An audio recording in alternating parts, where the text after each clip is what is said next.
أعوذ بالله من شر ما صنعت لك بنعمتك علي وأبو بسبب فضلك. السلام عليكم ورحمة الله وبركاته. بسم الله الرحمن الرحيم. إن الحمد لله نحمده ونستعينه ونستغفره ونعوذ بالله من شرور أنفسنا ومن سيئات أعمالنا. من يهده الله فلا مضل له ومن يضلل فلا هادي له. أشهد أن لا إله إلا الله وحده لا شريك له وأشهد أن محمدا عبده ورسوله. اللهم صل على سيدنا محمد وعلى آل سيدنا محمد. وبيسر ولا تعسر بتمم بالخير. رب اشرح لي صدري ويسر لي أمري واحلل عقدة من لساني يفقه قولي. اللهم افتح علينا حكمتك وانشر علينا من خزائن رحمتك يا أرحم الراحمين. والله الذي لا إله إلا هو عالم الغيب والشهادة هو الرحمن الرحيم. هو الله الذي لا إله إلا هو الملك القدوس الملك القدوس السلام المؤمن المهيمن العزيز الجبار المتكبر سبحان الله عما يشركون. هو الله الخالق البارئ المصور له الأسماء الحسنى يسبح له ما في السماوات والأرض وهو العزيز الحكيم. ولا حول ولا قوة إلا بالله العلي العظيم. ولا منجا من الله إلا إليه. أما بعد. أيها المؤمنون اتقوا الله. Usikum wa iyaya bittaqwallah faqad fazal muttaqun. Sidang jemaah yang dimuliakan Allah Subhanahu wa taala. Mudah-mudahan kita semua tergolong dalam golongan hamba-hambanya yang benar-benar bersyukur. Amin ya rabbal alamin. Alhamdulillah, syukur pada Allah Subhanahu wa taala pada tengah hari yang penuh barakah ni. Allah pilih kita semua untuk berada dalam suasana ketaatan. Yang Allah pilih kita duduk dalam raudhah min riyadil jannah. Disebut majlis ilmu, maka nisbahnya adalah taman syurga. Kalau kita tanya 11 orang, 12 jawab. Tanya 11, 12 akan jawab nak masuk syurga. Tak ada lagi orang kata aku nak masuk neraka. Takkan, tak waraslah orang macam itu. Mungkin kalau dia bergurau, tapi kalau dia tahu hakikat neraka tu memang dia takkan naknya. Dia takkan nak. Dalam satu hadis, mafhum hadis, dan satu riwayat mengatakan bahawa Allah tunjukkan keadaan syurga pada para malaikat. Malaikat tengok syurga. Lalu malaikat pun kata, kalau macam inilah syurga, semua orang masuk. Memang syurga ni perkara yang melibatkan iman, rukun iman. Kena percaya, wajib percaya.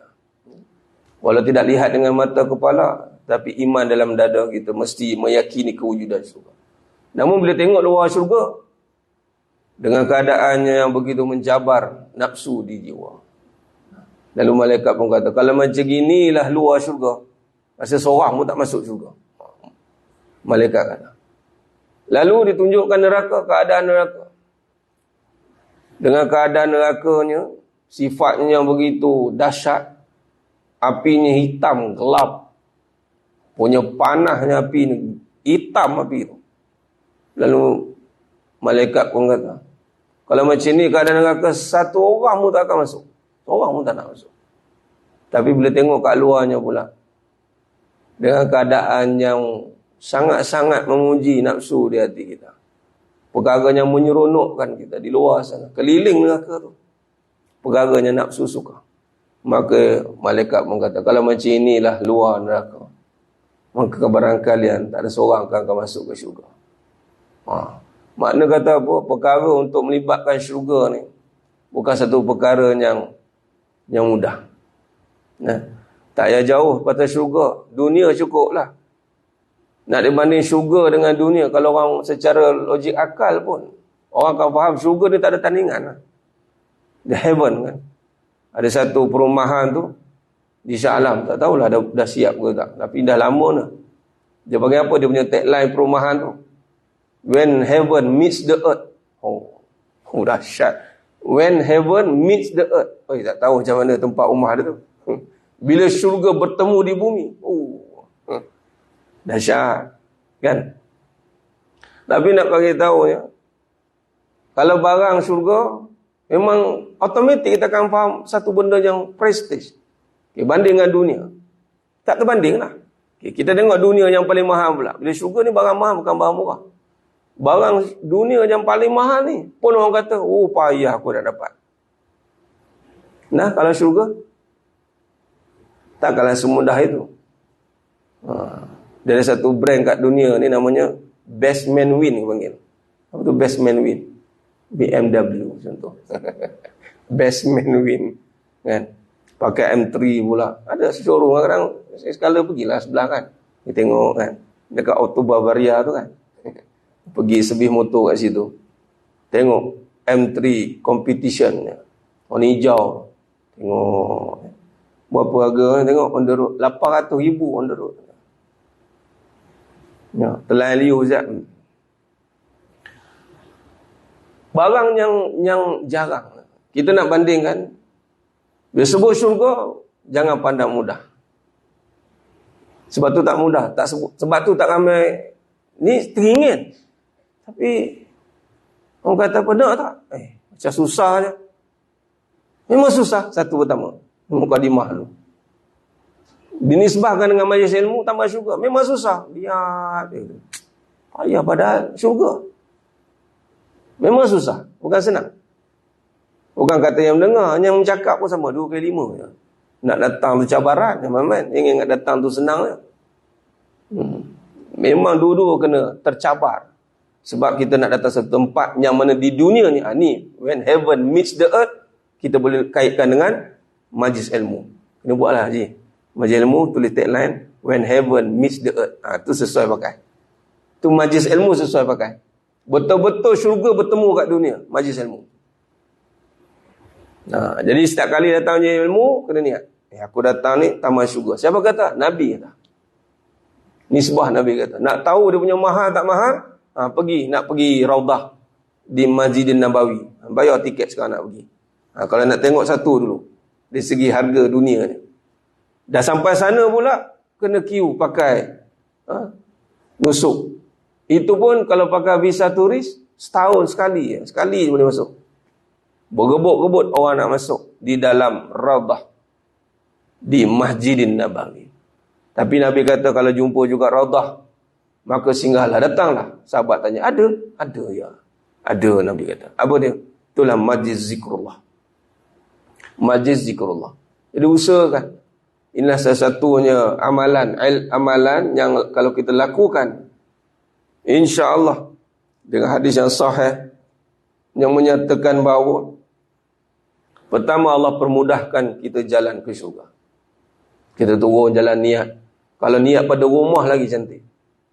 Tahu hari ni ada majlis bagi contoh, niat dah aku keluar kerja satu, keduanya sehari tengah hari ada majlis ilmu. Makna dia punya niat pada rumah tu pukul tengah hari 12.30 nak datang majlis ilmu. Sepanjang perjalanan dia, Allah ampunkan dosa. Allah angkat darjat dia. Seluruh kejadian di lautan mendoakan keampunan. Di lautan. Belum lagi daratan. Buat ampun ni jangan buat main. Ni sehari kita nak bincang ni. Perbincangan tentang memburu malam 1000 bulan. Apa perbincangannya? Paling besar perbincangan malam 1000 bulan. Kita namakan malam keampunan. Kalau tak ada keampunan ni, maka tiada ertinya sebuah kehidupan. Seorang suami mengatakan kepada isteri, aku tak ampunkan kau, sudah engkau. Isteri tu apa pun tak ada. Hidup tak ada rasa apa. Seorang isteri pula dengan suami pun kata, sudahlah bang, saya tak ampunkan abang. Dia nak guna perkataan ampun tu lah. Sesama manusia. Bila dengar tu pun kita dah resah dah. Sebersalah kita dia buatnya. Itu buat tak kena. Dengan majikan pula. Bos pula tak accept kita punya mistake. Careless kita tu. Bos tak ampun kan? Kau salah. Fatal error. Nyari aku tak buang kau ke? Nyari aku tak buang kau. Oh, marah betul ni. Hari-hari pandang, Allah katanya. Bos marah ni kan. Macam mana hidup kita? Dalam keadaan orang yang kita buat salah dan dia tak accept kesalahan, keampunan kita tak accept. Buatlah baik macam mana. Hantarlah apa. Hari-hari letak bunga depan pejabat. Bagi apa. Buat keras itu. Tak ada. Aku tak terima kau punya apa yang kau buat ni. Berceritalah hidup seseorang itu. Wa na'udzubillah min zalik. Bila Allah tidak memandangnya dengan keampunan. Sebab tu nanti bimbang. Dia buat, dia kerja, dia rasa frust. Apa yang tak kena ni? Dia buat kebaikan. Tapi rupanya dia tidak masuk ke zon keampunan. Dan dia tak harap pun agak-agak. Silap hiburan dia macam, beramal je lah. At least nanti diampunkan lah. Tidak dimasukkan. Keampunan lah satu benda yang mesti diburu. Kita boleh katakan juga, kalau malam 1000 bulan lah, malam memburu keampunan. Malam memburu keampunan. Di atas dosa yang tidak keruan. Banyak dosa. Kita tak sedar dosa kita. Dan yang kita bahaya dosa dengan Allah ni tanpa sedar. Apa dia dosa yang paling Nabi takut? Yang berlaku pada kita semua. Tanpa sedar. Dan orang tak sedar pun dia buat dosa tu. Dan dosa tu fatal error. Itulah dosa syirik. Dosa syirik. Inna akhwafu alaikum. Kata Nabi SAW. Sesungguhnya aku sangat bimbangkan kepada kamu sekalian. Umatku. Apa yang Nabi bimbangkan? Asyirkul asghar. Syirik kecil. Sahabat tanya, mahwa syirkul asghar ya Rasulullah? Apa syirik kecil itu ya Rasulullah? Riya. Ra'un. Buat sesuatu ibadah nak nunjuk orang. Asal niat ibadah, hati-hati dengan riya. Sebagai contoh, datang kerja. Nak tahu ibadah ke tidak? Senang lah. Senang je. Saya keluarkan satu statement. Ni yang datang ni, sia-sia ni, tak jadi ibadah semua ni. Marah tak? Ke tak apa? Tak apalah ustaz, yang penting dapat gaji. Ke boleh? Tak sanggup kita sebut macam itu. Kita orang Islam ni tak sanggup. Bila dengar satu kenyataan, ni datang kerja ni, sia-sia ni, tak dapat pahala. Malah marah pula dengar. Datang ni dapat dosa lagi. Oh marah. Saya kena blok kat kita. Jangan dia pancingkan saya. Saya cakap apa ni? Berani kata saya kata datang kerja dapat dosa je. Bermaksud nak ibadah lah ni datang ni. Kita tak boleh terima satu statement bahawa kita datang ni sia-sia. Tak tahulah. Kalau boleh terima tuan-tuan, saya tak boleh terima. Tak boleh terima. Ibarat macam kerja tak dapat gaji. Bila sebut perkara yang tidak berkenaan dengan ibadah, contoh, ini perkara ni tidak ibadah, jadi sia-sia. Bukan kerana Allah kamu datang kerja ni, bukan kerana Allah ni. Oh, kau datang, katalah datang kamu ceramah cakap macam tu. Memang kena halal tu kan. Hari tu juga je. Mic tu dia ambil tu. Dia tengok muka pun tahu ni bukan kerana Allah datang ni. Oh. Dia ni. Dia boleh baca niat kita pula. Maksud kata apa? Ibadah lah ni niat. Kita jaga keluar rumah, cari nafkah. Kita pula bagi sebab kenapa jadi ibadah. Pertama kerana Allah kita sebut. Nak cari untuk nafkah keluarga. Nak tolong suami. Nak tolong itu, nak tolong ini. Macam-macam nak tolong lah. Masuk kata apa? Ibadah lah. Okay. Nabi risau. Bila ibadah, kerja tu nak tunjuk orang. Dia bukan sebab kerana Allah. Bos ada, bos rajin. Bos ada, kau orang tahu pun. Bukan orang tahu. Bukan kamu niat ibadah. Ataupun kerja, bahasa apa? Bahasa kerjanya kipas Orang tak pakai kipas tak, manual. Aircon. Nipah orang. Nak narik perhatian. Nak tarik perhatian dia lah yang terpaling. Sehingga dia menafikan hak-hak rakan sekerjanya. Malah menafikan apa kebaikan orang lain. Malah lebih parah, memburukkan pula tu. Dia ni tak bagus. Dia ni kau tahu kerja dia macam mana. Dia cucuk pula, cucuk sini. Walau niat ibadah. Makna kata tak jadi ibadah tu sia-sia lah. Tapi kalau niat ibadah, Nabi cukup takut. Ibadah terbagi pada dua. Ibadah khusus, ibadah umum. Ibadah khusus yang melibatkan syarat tertentu. Rukun tertentu. Waktu tertentu. Ada syarat-syaratnya. Sah batalnya. Adapun ibadah umum, tidak terikat dengan syarat-syarat tertentu. Rukun-rukun tertentu. Itulah termasuk dengan pekerjaan seharian kita. Kita lakukan. Kita niat kerana Allah dan kita tidak melakukan perkara-perkara yang dilarang oleh syarak, hukum yang 5. Yang mana yang wajib kita jauhi, yang mana yang wajib kita penuhi, yang haram kita jauhi, yang makruh kita hindari, yang sunat, benda sunat kita perbanyakkan, kita tolong orang, membantu memudahkan kerja. Baik. Maka itu dosa syirik yang tanpa sedar. Maka perbincangan malam 1000 bulan ini perlu dipusatkan kefahaman yang pertama. Yang pertama kita nak membincangkan, itulah malam memburu keampunan. Kerana nanti ada satu doa yang Nabi ajarkan. Very simple. Sangat mudah. Saya kira semua hafal. Dan selalu kita bacakan doa itu. Kita ingat, bila kata datang malam yang sangat besar, orang kata apa, event dia. Dalam Ramadan, event yang besar adalah malam 1000 bulan.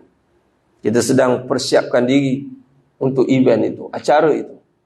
Dan Alhamdulillah kita dah masuk 16. Dan acara itu akan start bermula 10 akhir Ramadan. Dan bila sebut event atau acara yang besar ini, maka disitulah persiapan demi persiapan yang rapi perlu dipersiapkan pada diri ini. Persiapan yang pertama yang mesti kita siapkan adalah kefahaman kita. Kefahaman kita. Bagaimana kita tanggapi, bagaimana kita melihat, menghayati ibadah tersebut. Baik. Maka jemaah yang muliakan Allah Subhanahu wa taala, disebut dengan malam Al-Qadar. Maka kita rujuk dalam suratul Qadar. Ada surah yang membincangkan malam tersebut. Itulah surah Al-Qadar. Rujukan dalam tafsir Ibn Katsir ini. Yang mana dimaksudkan dengan malam ataupun Al-Qadar bermaksud kemuliaan. Kemuliaan. Baik. Membincangkan tentang kemuliaan ataupun malam Al-Qadar. Kalau sebut malam Lailatul Qadar. Ada 2 kali malam dah tu. Malam Al-Qadar. Kalau malam ataupun Lailatul Qadar dalam bahasa Arab lah. Kalau malam Al-Qadar.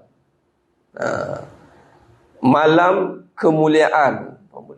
Malam terambil isyarat kepada malam tersebut ataupun malam 1000 bulan. Ataupun Lailatul Qadar lah. Baik.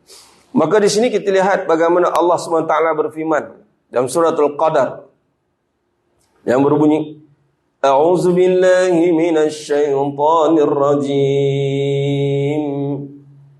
Bismillahirrahmanirrahim.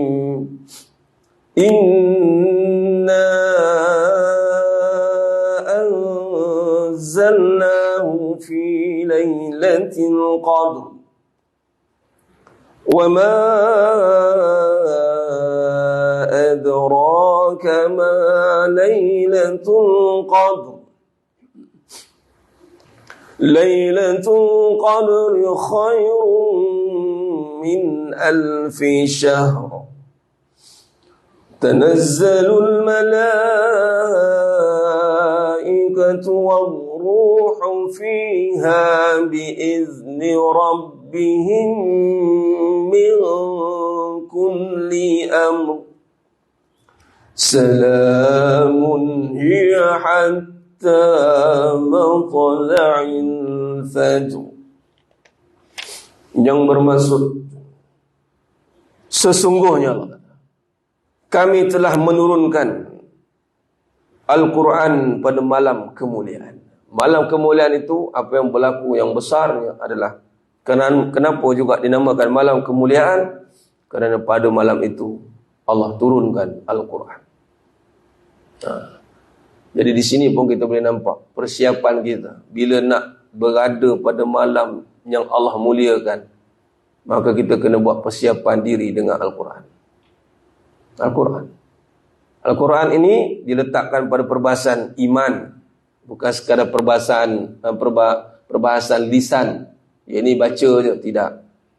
Walaupun baca saja pun mendapat pahala besar. Alifun harfun, lamun harfun, mimun harfun, kata Nabi SAW.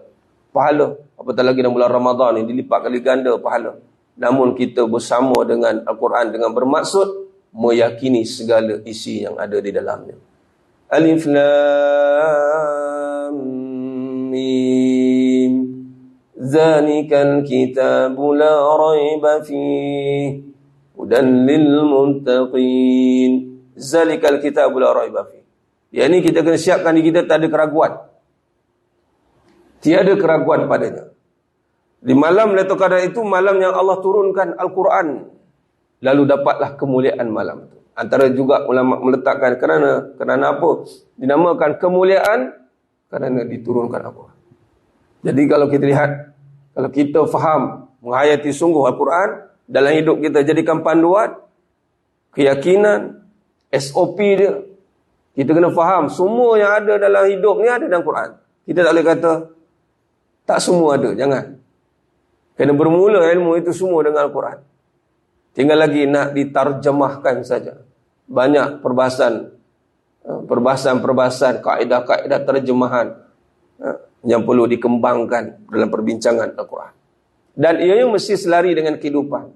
Lalu Al-Quran mentafsirkan kehidupan. Itu lebih tepat.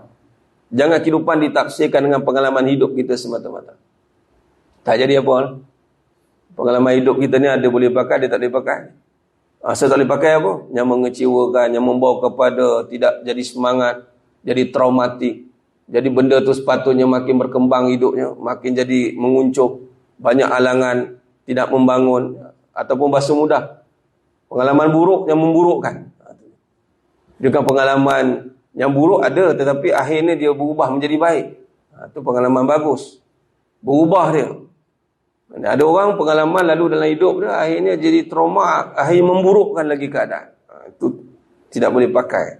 Sebab tu kena terjemahkan hidup bersandarkan pada Al-Quran. Baik.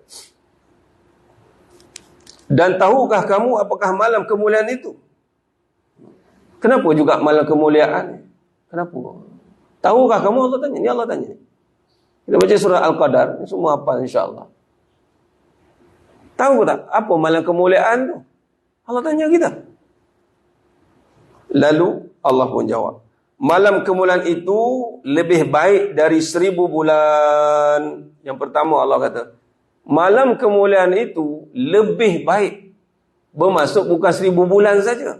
Lebih baik. Yang kan jemaah sekalian. Lebih baik. Hari ini, katalah, pihak manajemen buat satu tawaran. Setiap tahun akan ada 10 hari, yang mana dalam satu hari, kita akan bayar siapa yang datang kerja hari itu, kita bayar gaji 1000 bulan. Bonus 2 bulan pun berkepok jalan tu tuan. Ini kan bonus 1000 bulan. 83 tahun 4 bulan. Kalau di darat, di convert 1000 bulan tu, datang kerja sehari, gaji 83 tahun. Macam, okey. Lepas tu tak datang terus kerja tak? Mana sunyi semua orang? Dah dapat gaji 83 tahun? Mana ada orang kerja nak ke 83 tahun? 114 tu lah. Kalau campur tu banyak lah kan. Mungkin. Itu pun 83 tahun tu habis umur tu. Itu kalau satu malam, satu bulan Ramadan. Kalau Allah takdirkan dia bertemu dengan Ramadan, katalah 20 tahun, 20 kali lah. 20 kali, 20 tahun. Darab satu kali, satu malam, 1000 bulan. Bermaksud ada berapa bulan tu? Dua kira ke? Sebab kan mata duitan sikit kan. Dua kira sampai. Memang kena kira sebab tu Allah bagi kita pahala-pahala tu. 1600 bulan. 1680 bulan. 1680 bulan. Berapa tahun? Bagi 12. 20 tahun. 20 tahun lah kan. Satu malam 1000 bulan. Darat dengan 20.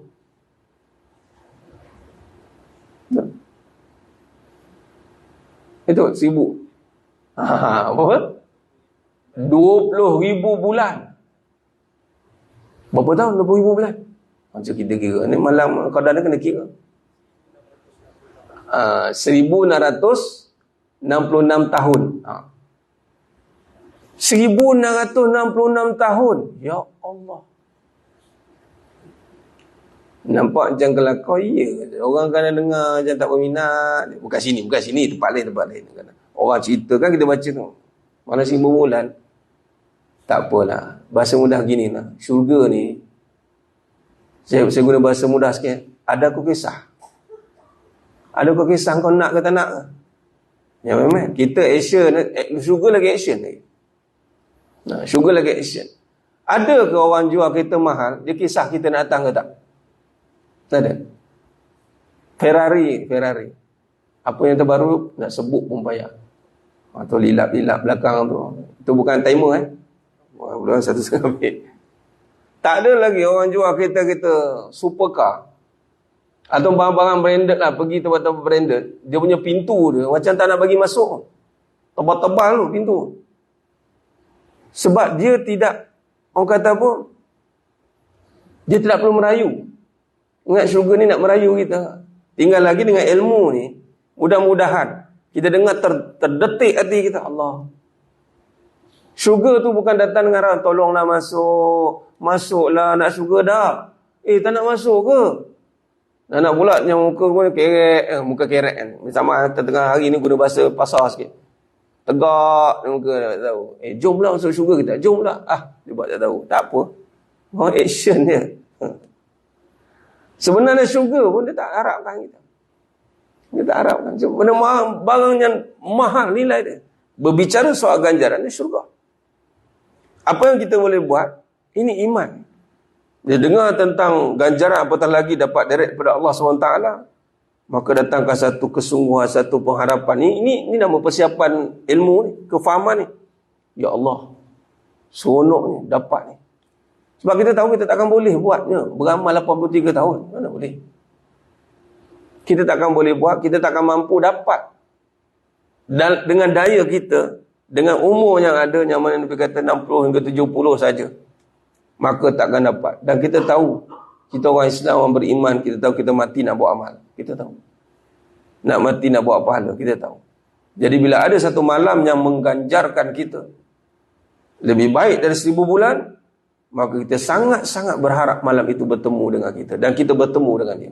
Lalu Allah pun nyatakan begitu. Malam kemuliaan itu lebih baik dari 1000 bulan. Dan apa berlaku malam itu?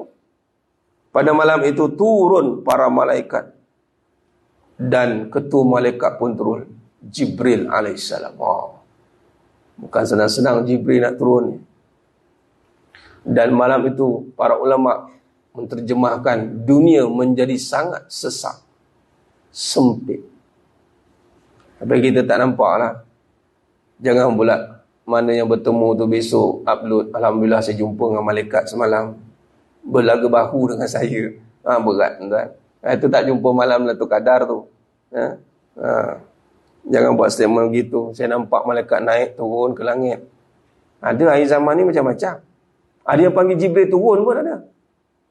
Ada satu majlis tak mana, bukan kat sini lah, tempat lain. Dia angkat tangan, wahai Jibril turun, katanya. Wahai Jibril turun. Panggil Jibril macam kawan dia. Jibril turun hanya pada malam Lailatul Qadar dengan izin Allah. Dalam izinnya, apa yang berlaku? Untuk mengatur segala urusan. Itu kata juga Al-Qadar ni adalah nilaian, untuk menilai, untuk, kalau dalam bahasa management, untuk present 1 tahun ke depannya projection, macam tu, event untuk bagi tahu apa urusan yang telah dirancang. Kita pun nak tahu lah, macam cerita bentang bajet kewangan, macam itulah bajet kewangan. Ni apa bajet kita ni, apa bajet kita ni. Dan malam itu, malam yang Allah aturkan segala urusan untuk makhluk-makhluk. Dan kalau dapat malam tu, ya Allah, bayangkan kita datang nak event perbentangan yang besar. Kan semua orang boleh masuk. Masuk parlimen pun tak semua orang boleh dengar secara live. Ini event yang berlaku. Dan malam itu penuh dengan kesejahteraan. Sifat malam itu bermula dengan itulah, kalau ikutkan qiyam tu, isyak. Start isyak. Sebab tu nanti ada perbahasan ciri yang dapat insya-Allah malam Qadar itu. Antaranya Al-Imam Syafi'i rahimahullah ta'ala mengatakan bahawa yang menjaga jamaah isyak, berjemaah isyak dan subuh. Itu antara ciri ni. Baik. Maka start daripada isyak itu sehinggalah terbit fajar, malam tu dengan satu sifat yang sejahtera. Sejahtera ni, ingat, dia perbahasan dua. Malam tu sejahtera, kita masuk pada malam itu sejahtera, dan kita harap sejahtera itu masuk ke dalam hati kita. Siapa yang dapat, Allahu Akbar, hidup ni jemaah sekalian, yang sangat-sangat kita harapkan adalah memiliki hati yang sejahtera. Salam, qalbun salim. Sejahtera ni, dia boleh work under pressure. Ciri orang boleh work under pressure, hatinya sejahtera. Orang yang hatinya banyak masalah, sakit hati, susah hati, niat tak betul, dia tak boleh work under pressure. Dia akan di-pressure, dia akan tertekan. Tapi orang hati tenang ni, dia boleh work under pressure, dan dia boleh berhadapan dengan situasi yang tidak menentu. Sebab hatinya sejahtera. Sebagai contoh, hati yang penuh dengan keindahan, dia masuk tempat yang bersepah. Tengok tempat bersepah kan. Hati ni penuh dengan keindahan. Apa yang dia buat? Dia bersihkan. Dia bersihkan. Hati yang penuh dengan keserabutan, tempat yang elok pun, dia akan tengok serabut. Silat hari bulan, kalau dia keluarkan pula serabut hati dia tu, mungkin dia akan campak kursi, dia bergaduh ke, dia merosakkan. Berbeza dengan orang yang hatinya dengan kesejahteraan, bila masuk sejahtera tu dalam hati dia, barang yang buruk boleh jadi elok. Tempat yang buruk bersepah boleh jadi cantik. Itu penting. Sebab itu, salamun hiya hatta matla'il fajr. Kesejahteraan itu kita harapkan, bukan kata malam itu sejahtera, tapi kita harapkan sejahtera itu turut ada dalam hati kita. Dan bukan hanya pada malam itu saja ada, mudah-mudahan menjadi bekalan kita untuk bertemu lagi sejahtera itu di tahun hadapan. Maka dia punya period dia continuous. Dia dah jumpa lagi. Dia sekali dapat, Masya Allah. Mudah-mudahan berturutan dia dapat. Sebab apa? Connected. Sebab tu bila nak masuk ke malam sejahtera, malam yang dalam tu sejahtera, hati kita tak boleh gundah gulana. Orang yang, contohnya, saya ambil ilmu ruqyah lah, perubatan. Kita baca Quran, kita dengar, tenang lah seronok dengar Al-Quran. Orang yang hatinya punya masalah, a'udzubillah pun dah menjerit lah. Dia tak boleh duduk dalam keadaan kesejahteraan. Tak boleh. Duduk, bangun. Kalau contoh, ini di tanah haram kan, di Makkah. Dulu kalau nak pergi Makkah ke, ceritanya bukan-bukan kan, dengar kan, takut kau tak betul, kau tak nampak Kaabah, kau begini-begini, takut orang tu nak pergi dah. Tapi berlaku juga, ada memang berlaku. Tempat suci ni, orang tenang tengok Kaabah, pertama dia tak nampak, satu hal. Yang keduanya, dia meraung kat situ. Sebab tu bila kita nak datang ke tempat yang membawa kepada keberkatan, kemuliaan, apa yang mesti kita persiapkan? Kesejahteraan hati. Kita berbincang soal malam yang penuh dengan kesejahteraan, malam penuh keampunan, tapi hati kita tidak dipersiapkan pun. Jadi rugi. Maka kita persiapkan dengan apa? Dengan keyakinan demi keyakinan, sifat, kefahaman kita. Baik. Maka di sini Allah SWT meletakkan perbahasan Al-Qadar itu adalah Al-Quran yang diturunkan, yang menyebabkan mendapat keberkatan yang besar. Dan dikhususkan keberadaan Lailatul Qadar, mengkhususkan penurunan Al-Quranul Azim. Dan ketika malam tu kata Ibnu Katsir mengatakan bahawa misalkan ayat wa ma adraka ma lailatul qadr, Lailatul Qadar khairum min alfi syahr, itu ketika malam kemuliaan itu menyerupai ibadah selama 1000 bulan.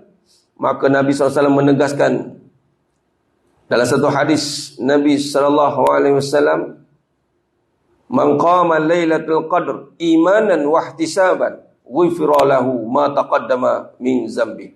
Barang siapa yang bangun untuk mendirikan solat pada malam Lailatul Qadar itu, solat bermula dengan isyak, dengan penuh keimanan dan pengharapan akan pahala, mengharapkan pahala, iman dan mengharapkan pahala. Ganjaran ni satu perkara yang mesti kita harapkan, maka kita memerlukan dia. Maka Nabi SAW, maka akan diberikan ampunan kepadanya atas dosa-dosa yang telah lalu. Kita bangun dengan iman dan harapkan pada Allah ampunkan dosa kita. Itu juga dinamakan malam pengampunan. Dan malam itu juga diturunkan dengan izin Allah SWT para malaikat dan malaikat Jibril dengan izin Rabbnya untuk mengatur segala urusan. Malaikat turun. Malaikat ni bila turun ni memang membawa kemuliaan dengan sifat malaikat itu sendiri yang Allah muliakan. Mujadid mengatakan urusan bagaimana? Urusan bagaimana? Yakni malam kesejahteraan untuk mengatur semua urusan. Urusan termasuklah yang mana seluruh pentadbiran, seluruh perkara yang dalam takbir urus kehidupan kita, semua perkara. Dan di sini dalam penjelasan dalam umat-umat terdahulu, adakah Lailatul Qadar ni berlaku pada umat terdahulu? Ini nak tunjuk special lagi ni. Maka di sini para ulama ada berbeza pendapat. Yang mana mengikut Abu Mus'ab Ahmad bin Abi Bakar Az-Zuhri mengatakan, Malik memberitahu kami bahawa pernah disampaikan kepadanya bahawa Rasulullah SAW pernah diperlihatkan umum manusia sebelumnya atau apa saja yang dikehendaki Allah mengenai hal tersebut. Seakan-akan umur umat beliau ini terlalu pendek untuk mencapai amalan. Makna Nabi SAW diperlihatkan umur umat terdahulu. Ini kisah. Bagaimana boleh jadi 1000 bulan. Umur umat terdahulu ini beramal umur panjang-panjang. 1000 bulan boleh beramal. Banyak. Kemudian Allah memberikan Lailatul Qadar yang nilainya lebih baik dari 1000 bulan. Dan telah disandarkan pada sisi lain. Dan yang menyatakan bahawa di sini pendapat yang pertama mengatakan ianya khusus pada umat Nabi Muhammad SAW. Sebab umat Nabi SAW antara 60 hingga 70. Ketika Nabi tengok umat terdulu panjang-panjang umurnya, maka Nabi seakan berharap adakah peluang begitu? Maka Allah berikan Lailatul Qadar pada umat ini. Dan telah dinukil oleh salah seorang Imam Mazhab Syafi'i dan jumhur ulama, manakala itulah dinukilkan bahawa kita melihat Lailatul Qadar ni ada pada umat Nabi Muhammad sallallahu alaihi wasallam. Okey. Maka di sini kalau dilihat bagaimana persiapan dalam kita berhadapan dengan malam 1000 bulan itu, beberapa pendapat yang kita nukilkan dalam perbahasan ini, yang mana kata Imam Syafi'i rahimahullah ta'ala alaih, kita tak pergi kepada bila, yang keberapa, itu pun ada. Cuma kita lihat di perbahasan secara umumnya, 10 malam akhir ni, apa yang mesti kita jaga tu? Kadang-kadang kita berjaga-jaga meneka-neka kan terlepas, rugi kita. Rugi kalau terlepas. Tapi yang lebih baiknya, kata Imam Syafi'i rahimahullah ta'ala alaih, sesiapa yang mengerjakan solat isyak pada malam dan subuh, pada isyak pada malam dan subuh pada malam datangnya Lailatul Qadar, mana pada malam Lailatul Qadar ni tak tahu bila, 10 malam akhir, kita expect 10 malam akhir kita jaga. Setiap patut bermula hari ni lah. Jangan tunggu 10 malam baru nak start. Sekarang dengan kemuliaan yang ada, dengan keampunan yang ada, dengan ganjaran yang ada, sepatutnya dengan iman yang ada, cukup membuat kita semangat nak mencarinya. Kadang-kadang dia macam ni lah. Orang kalau dah ada sifat tu kan, dia kata tak cakap banyak. No. Saya tahu ni orang kata apa, dalam bahasa pasar, demo tak kena barang, macam tu. Orang kalau kena barang, tak cerita banyak. Aku tahu. Dia cari tanpa perlu explain banyak. Kadang-kadang orang yang tak nak ni, alamak, ni kalau orang buat sale lah, dia cerita beria-ria. Dan sekali, tak apalah, nantilah saya fikir dulu ya. Fikir pula, dia kata. Macam-macam benda kita tunjuk. Setengah orang tu, dia nak barang tu. Sebab dia tahu. Kerana tak sempat, seller tu nak cerita, tak apa, tak cerita, saya beli. Kena senang kerja aku ni. Ada orang betul. Begitulah kita supaya Lailatul Qadar ni, kita anggap dan ambil dia dengan keimanan, iman. Kita tahu bila dengar Al-Qadar, kemuliaan, keampunan 1000 bulan. Dan aku nak bersiap sedia untuk mendapatkan. Dia macam itulah ibarat. Terus nak. Maka apa yang dibuat? Maka pertama solat Isyak berjemaah dan subuhnya berjemaah. Pada Lailatul Qadar tu, kalau kena jatuh malam Lailatul Qadar, kalau dia buat benda ni, kata Imam Syafi'i rahimahullah ta'ala, maka dia telah mengambil bahagian ganjaran daripadanya. Mendengar tu macam Allah mudah je. Tadi dengar macam susah. Memang susah pun sebenarnya. Tapi dalam bab ganjaran ni Allah mudahkan pula. Tengok. Itu namanya ihsan. Nak dapat memang susah macam syurga. Memang tak layak dengan amalan kita.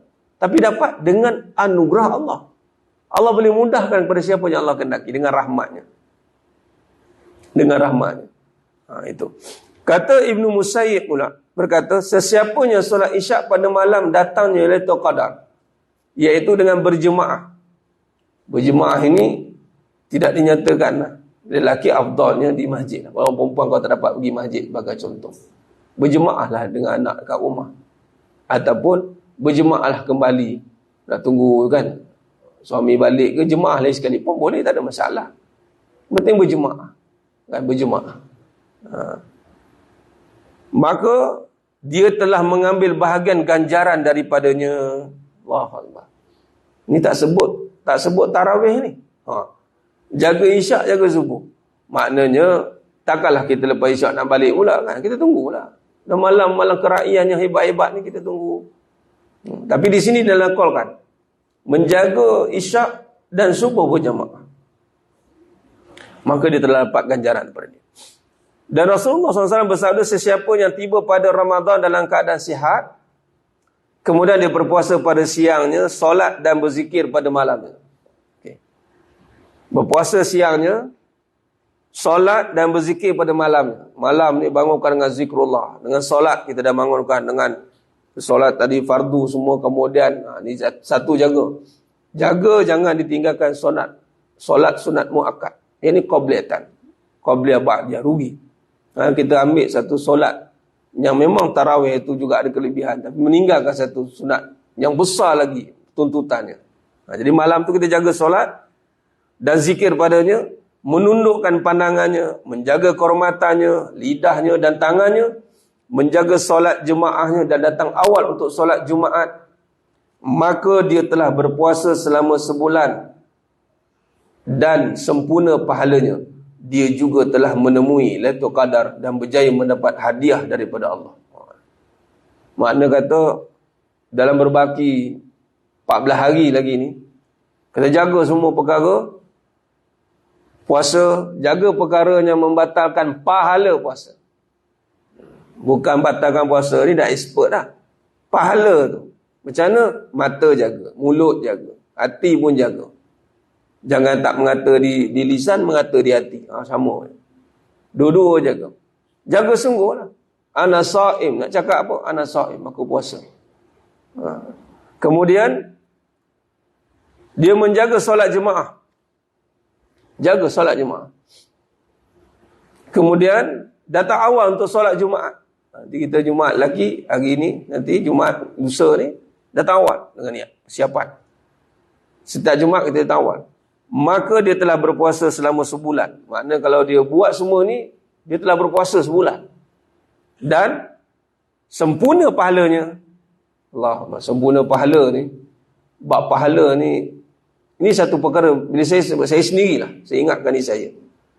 Mudah-mudahan ni mas sekalian, minta ni, hari-hari yang penuh barakah ni, Ramadan, malam-malam yang penuh barakah, waktu yang mustajab doa. Antara perkara yang perlu kita tekankan adalah, ya Allah bagi aku rasa pahala tu, nikmat dia macam mana.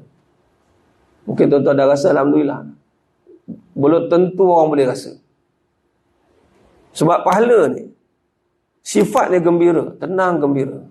Dia nikmat dia mengatasi nikmat dunia. Bayangkan pahala punya nikmat macam mana. Boleh sanggup habis semua harta. Itu Sayyidina Abu Bakar Siddiq radhiyallahu anhu. Nikmat pahala. Jadi antara perkara yang ditekankan, ya Allah, bagi aku merasai nikmat pahala. Nak rasa di mana rasanya? Di hati. Allah bagi kekuatan. Jadi makna kata Allah sempurnakan pahala. Bila rasa sempurnakan pahala, maka di situlah yang mana kemuncak ganjaran yang kita nak. Bayar gaji, kerja penat-penat, bayar separuh. Tak puas hati kita. Dijanjikan sekian, bayar separuh, tak bayar habis. Tak sedap kita. Tapi dibayar bukan kata penuh, lebih pula. Begitulah sempurnanya pahala. Sebab ada pahala kadang tak sempurna kita dapat. Tapi di sini Nabi kata sempurna bagi dia pahala. Maka sebenarnya yang mulakan Allah Subhanahu wa taala. Di situlah kita nak menekankan dalam hati kita antara perkara tadi, merasai pahala itu. Sebab di dalam bulan Ramadan, bulan yang lipat kali ganda pahala, di dalam bulan Lailatul Qadar, malam Lailatul Qadar, malam yang Allah sempurnakan pahala, maka ini antara perkara yang mesti kita tekankan. Dan kesimpulan jemaah sekalian, doa dan amalan yang ditekankan dalam malam tersebut, itu adalah dengan berdoa. Berdoa. Aisyah radhiyallahu anha bertanya kepada Nabi SAW, ya Rasulullah, mafhumani, kalau bertemulah dengan malam Al-Qadar, apa aku nak beramal? Apa aku nak buat? Maka Nabi SAW mengajarkan Sayyidatina Aisyah radhiyallahu anha dan kita semualah satu doa yang sangat mudah untuk kita baca, dan pun dibaca setiap kali 2 rakaat setiap tarawih, ataupun setiap kali imam baca pun dibacakan. Itulah Allahumma innaka afuwun tuhibbul afwa fa'fu anni. Setelah ayat lain, Allahumma innaka afuwun Allahumma innaka afuwun karimun tuhibbul afwa fa'fu anni. Riwayat kedua karim. Riwayat pertama afuwun tuhibbul afwa fa'fu anni. Malam yang mana kita punya tunggu. Sekali Nabi keluarkan satu amalan yang ringkas, kita pun. Kalau kita lah, ini je. Ini je. Kita fahamkan. Kenapa itu je? Yang lain ada kan ni? Kenapa itu yang Nabi tekankan? Baik, dia begini. Dalam semua permintaan kita ni. Tapi kalau tidak selesai yang paling utama, keampunan, semua permintaan itu akan tergantung. Malah tidak diterima. Apa dia? Dosa. Apa gunanya meminta tapi tidak diampunkan dosa? Tak selesai masalah kita. Berbalik pada mukadimah kita tadi. Maka apabila diampunkan dosa, malah ulama mentakhrijkan hadis tersebut. Dosa yang dimasukkan berbeza dengan sifat afwa. Ini pengampun ni. Allah Maha Pengampun dalam doa khusus dibaca Lailatul Qadar ini, yang mana dalam dosa manusia itu tiada lagi catatannya. Clear.